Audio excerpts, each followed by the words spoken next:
আসসালামু আলাইকুম।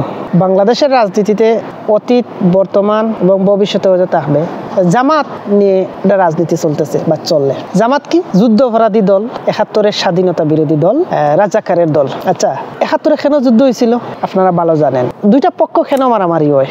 দুমত আলাদা, চিন্তা আলাদা, মতানৈক্য, যার কারণে তো দুইটি পক্ষ। ৭১-এ তো বাংলাদেশ ছিল না, পাকিস্তান ছিল। তো বাংলাদেশ স্বাধীন হওয়ার জন্য রাজনৈতিক নেতারা বা আওয়ামী লীগ তৎকালীন নেতৃত্বে আছিল, শেখ মুজিবুর রহমান উনি ছিলেন নেতৃত্বে। তো একটি পক্ষ আছিল কি, আমরা তো আর দেখি নাই, আমরা শুনছি ইতিহাস থেকে, জামাত আছিল পাকিস্তানপন্থী, যার কারণে এরা রাজাকার। তো দুটি পক্ষ আছিল বিদায় তো যুদ্ধ হয়েছে। যদি একটি পক্ষ হইতো তাহলে তো আর যুদ্ধ হইতো না। এই যে ২৪-এ গণ অভ্যুত্থান যেটা হইলো, ধরেন আমরা ২৪-এর নিয়ে কথা বলি, ৭১ না, সরকার একটা পক্ষ, আর যে বৈষম্য বিরোধী যে প্ল্যাটফর্মটা ছিল এটা একটা পক্ষ। এখন যদি এই ২৪-এর গণ অভ্যুত্থানে শেখ হাসিনা সরকার, আওয়ামী লীগ সরকার পতন না হইতো, তাইলে কি হইতো? সরকারের বিরুদ্ধে, রাষ্ট্রের বিরুদ্ধে অবস্থান নিছে বৈষম্য বিরোধী প্ল্যাটফর্মের নেতৃত্বদানকারী নেতারা, তাদের গ্রেফতার করা হইতো, তাদের মামলা দেওয়া হইতো, তাদের রাষ্ট্রদ্রোহিতার অভিযোগ আনাইতো তাদের বিরুদ্ধে, আইনা তাদের পানিশমেন্ট দেওয়া হইতো। এখন যেহেতু শেখ হাসিনার পতন হয়েছে আর বৈষম্য বিরোধী যে প্ল্যাটফর্ম তাদের জয় হয়েছে, এখন এরা আসছে ডাইনে, শেখ হাসিনা, আওয়ামী লীগ চলে গেছে বামে। এখন বিচার হইতেছে কার? মামলা হইতেছে কার উপর? আওয়ামী লীগের উপর, শেখ হাসিনা সহ দলীয় নেতাকর্মী তাদের উপর। ঠিক আপনি ৭১-কে সেইভাবেই দেখেন যে মুক্তিযুদ্ধকালীন একটা পক্ষ আর বিপক্ষ, দুইটা পক্ষ থাকার কারণেই আন্দোলন হয়েছে বা মুক্তিযুদ্ধ বিরোধিতা হয়েছে। এখন আমরা জামাতকে রাজাকার বলি, পাকিস্তানপন্থী বলি, পৃথিবীর সব দেশেই। যদি আপনি যে দেশে বাস করেন, তাহলে জামাত বাংলাদেশে বাস করে, বাংলাদেশ তারা বিশ্বাস করে না, বাংলাদেশের রাষ্ট্র ব্যবস্থা এবং নিজেরে বাংলাদেশের নাগরিক হিসাবে মনে প্রাণে লালন করে না। তলে তলে এরা পাকিস্তান লালন করে এবং এরা সংঘবদ্ধভাবে, সংগঠিতভাবে আবার রাষ্ট্রের বিরুদ্ধে কাজ করতেছে, সেটা পাকিস্তান কায়েম করার জন্য। তাইলে আপনি তাদের বলতে পারেন তারা দেশদ্রোহী, তারা রাষ্ট্রবিরোধী, তারা পাকিস্তানপন্থী। যদি তারা বাংলাদেশ স্বাধীন হওয়ার পরে এই বাংলাদেশ স্বীকার করিয়া নেয়, নিজেকে বাংলাদেশের নাগরিক হিসাবে মানিয়ে নেয় এবং এই রাষ্ট্রের প্রতি অনুগত্য থাকে, এবং তারা যদি রাষ্ট্রের বিরুদ্ধে কোনো সুসংগঠিত বিদ্রোহ বা সুসংগঠিত কোনো সশস্ত্র বাহিনী তৈরি না করে সাধারণ জীবনযাপনের সাথে নিজেরে মানাইয়া নেয়, তাইলে তাদের আপনি রাষ্ট্রবিরোধী বলতে পারেন না, তাদেরকে আপনি রাজাকার বলতে পারেন না। এখন যে বৈষম্য বিরোধী যে প্ল্যাটফর্ম, ধরেন আওয়ামী লীগ আবার ক্ষমতায় আসলো অদূর ভবিষ্যতে, আজ থেকে ২০ বছর পরে, এই যে হাসনাত, নাহিদ, আসিফরা, বৈষম্য বিরোধী যে প্ল্যাটফর্ম, ২০ বছর পরে তাদের বিরুদ্ধে অভিযোগ আনাইল কি এরা রাজাকার, এরা রাষ্ট্রদ্রোহী, তখন কি আপনারা মানবেন বা সাধারণ মানুষ মানিয়ে নিব? মান্যতা নিত না। কারণ এরা আন্দোলন করছে, সংগ্রাম করছে, অন্যায়ের বিরুদ্ধে, অনিয়মের বিরুদ্ধে, জুলুমের বিরুদ্ধে, তারা জয় হয়েছে। যদি পরাজয় হইতো, তাদের হাতে হাত করা থাকতো, কোর্টে মামলা থাকতো, পায়ে ডান্ডা বেরিয়ে থাকতো, কারাগারে তাদের জীবন যেত। জামাত যদি রাজাকার হইয়া থাকে, সেটার বিচার অবশ্যই সবাই চায়, কিন্তু দীর্ঘ ৫০ বছরে এই সমস্যা কেন রাষ্ট্র সমাধান করা হইল না? এটা একটা রাজনৈতিক ট্র্যাক। বর্তমান প্রজন্ম সচেতন, এরা বুঝে এটা নিয়ে। বর্তমান প্রজন্ম অনেক লেখাপড়া করছে, অনেক গবেষণা করছে, অনেক ইতিহাস বিশ্লেষণ করছে। সেই জায়গা থেকে জামাত ইসলাম পাকিস্তানপন্থী সেটা ছিল তখন।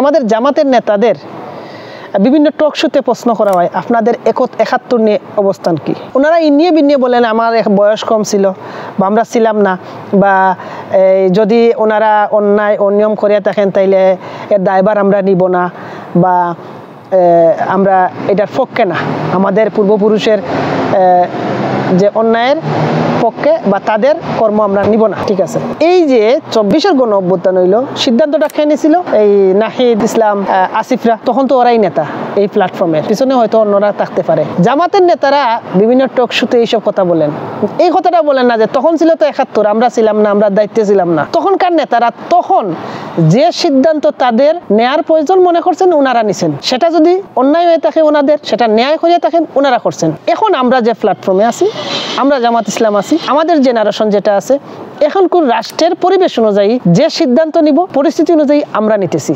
এটা দায়ভারও আমাদের, সফলতাও আমাদের, ব্যর্থতাও আমাদের। কিন্তু এই স্পষ্ট ভাষাটা উনি বলেন না। খালেদ মনিউদ্দিন টকশোতে আব্দুল্লাহ মোহাম্মদ তাহেরের প্রশ্ন করা হয়েছিল, উনি বলছেন কি যে আমাদের পূর্বপুরুষের অপকর্মের দায়ভার আমি নিব না। জামাতের আমিরকে বলা হয়, উনি বলেন আমি বয়সে ছোট ছিলাম। কেন? আপনি বলতে পারতেন যে তখনকার সময়ে রাষ্ট্রের পরিস্থিতি অনুযায়ী তৎকালীন নেতারা ওনারা সিদ্ধান্ত নিয়েছেন ওনাদের। এখনকার পরিস্থিতিতে, এখনকার রাষ্ট্র সিস্টেম অনুযায়ী আমাদের দল, আমাদের নেতৃত্বে আমরা এই সিদ্ধান্ত নিচ্ছি, শেষ, খালাস। কিন্তু ওইটা ওনারা পরিষ্কার করেন না, যার কারণে ওনাদের ট্যাগ দেওয়া হয় 71-এর স্বাধীনতা বিরোধী রাজাকার। তাদের ছাত্র সংগঠনকে বলা হয় স্বাধীনতা বিরোধী। হ্যাঁ, যে কোনো সংগঠনকে আপনি দেশ বিরোধী বলতে পারেন যদি ওরা দেশের বিরুদ্ধে গোপনে সশস্ত্র বাহিনী, যেমন এই যে চিকেন নেক আছে ভারতে, বা আসামে আছে উলফা, বা আমরা যেটা শুনতেছি যে আমাদের যে চট্টগ্রামে যে উপজাতি, এরা কিন্তু বাংলাদেশ বিরোধী। এরা চায় আলাদা রাষ্ট্র ব্যবস্থা কায়েম করতো, আলাদা রাষ্ট্র ওনারা চান। এদেরকে আপনি বলতে পারেন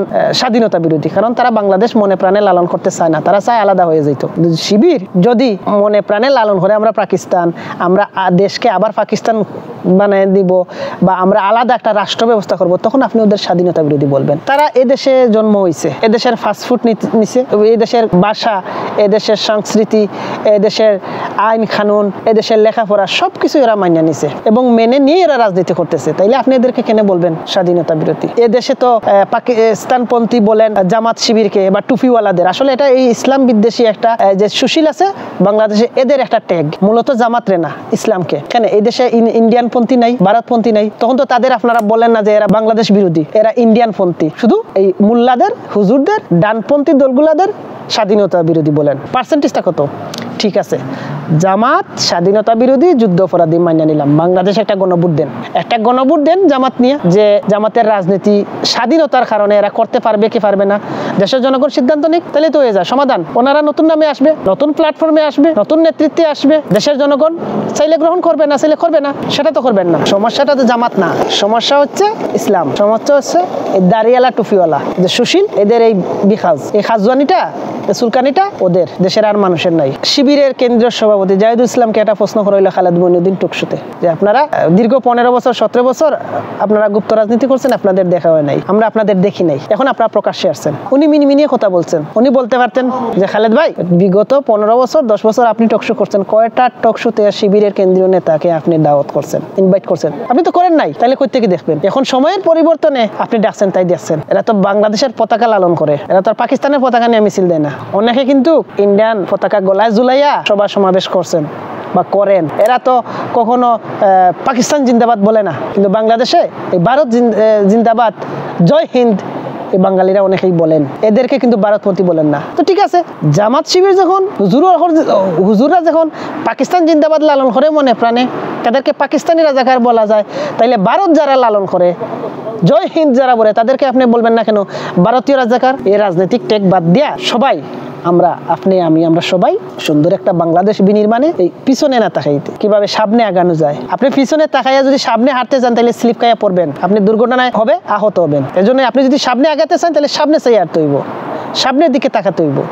আপনি পিছনে তাকাইয়া সামনে হাঁটতে পারবেন না ভাই, সেটা আপনার রাস্তাটা কি ভালো রাস্তা না মন্দ রাস্তা, সেটা তো আপনি দেখতে পারবেন না, আপনি এখানে দুর্ঘটনায় আহত হইবেন। তাহলে আপনি আগাইতে পারলেন? বাংলাদেশ স্বাধীন হওয়ার 50 বছর হয়েছে প্লাস, বাংলাদেশের পরে অনেক দেশ স্বাধীন হয়েছে, ওইসব দেশে এসে আমরা কামলা খাটতেছি এই রাজনৈতিক হিংসা বিদ্বেষের কারণে, এই রাজনৈতিক হেয় প্রতিপন্নতার কারণে। আমাদের রাজনীতিকরা ওনাদের ভিতরে যতটা দেশপ্রেম, তার চেয়ে ওনাদের নিজের স্বার্থ, নিজের সুযোগ সুবিধা, কিভাবে ক্ষমতায় আসবেন, কিভাবে ক্ষমতায় আসেন, ক্ষমতায় থাকবেন, এটা ওনাদের বেশি লালন করেন।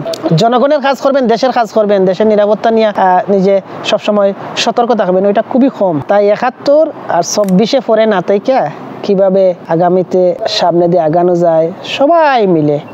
এদেশে যেমন ডানরাও থাকবে, বামরাও থাকবে, হিন্দু মুসলিম বৌদ্ধ সবাই তো আছে। বাংলাদেশ একমাত্র দেশ যেখানে হিন্দু মুসলিম বৌদ্ধ সবাই সমান অধিকারে বাস করে, পৃথিবীর আর কোনো দেশে নাই। পৃথিবীর আর কোনো দেশে এত শান্ত বসবাস নাই সব ধর্মের মানুষ। তাই এই বিভাজনের রাজনীতি বন্ধ করতে হইব। এই বিভাজনের রাজনীতি যদি চলে বছরের পর বছর, বাংলাদেশ আগাবে না, বাংলাদেশের মানুষের ভাগ্য পরিবর্তন হইব না। 71-এ বঙ্গবন্ধু শেখ মুজিবুর রহমান, উনি তৎকালীন নেতা ছিলেন, তৎকালীন পরিবেশ পরিস্থিতি অনুযায়ী উনি তখনকার সিদ্ধান্ত রাষ্ট্রের জন্য নিছেন। তখন জাসদ ছিল, তখন জামাত ইসলাম ছিল, তখনকার নেতারা তৎকালীন পরিবেশ অনুযায়ী পরিস্থিতি অনুযায়ী রাষ্ট্রের জন্য যে যেটা মনে করছে ওই সিদ্ধান্ত উনি নিয়েছেন, এখানে ইতি টানতে হবে। বর্তমান 24-এ বর্তমান যে রাজনৈতিক নেতৃবৃন্দ আছেন, নতুন দলগুলো আছে, বৈষম্য বিরোধী প্ল্যাটফর্ম আছে, রাষ্ট্র ব্যবস্থা আছে, এখন এই পরিবেশে যে সিদ্ধান্ত নেওয়ার জন্য রাষ্ট্রের জন্য সাধারণ মানুষের জন্য প্রয়োজন নিছেন, এখানে ইতি টানতে হইবে, এখানেই টপ আমাদের থাকতে হইবে, এটা মানিয়ে নিতে হইবে। 5 বছরের ছেলে তার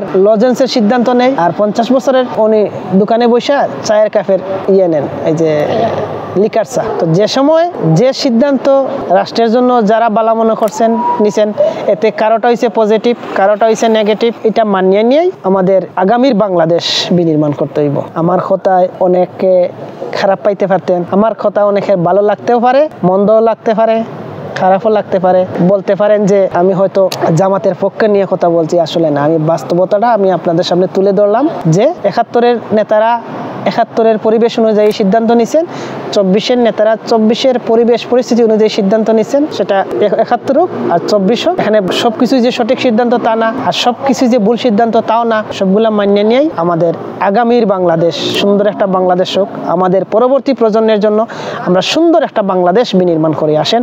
এই হিংসা বিদ্বেষের রাজনীতি ভুলে গিয়ে এই হিংসা থেকে দূরে নিজের রাইখা কিভাবে একটা সুন্দর বাংলাদেশ আমরা সবাই মিলে গড়তে পারি। আল্লাহ হাফিজ।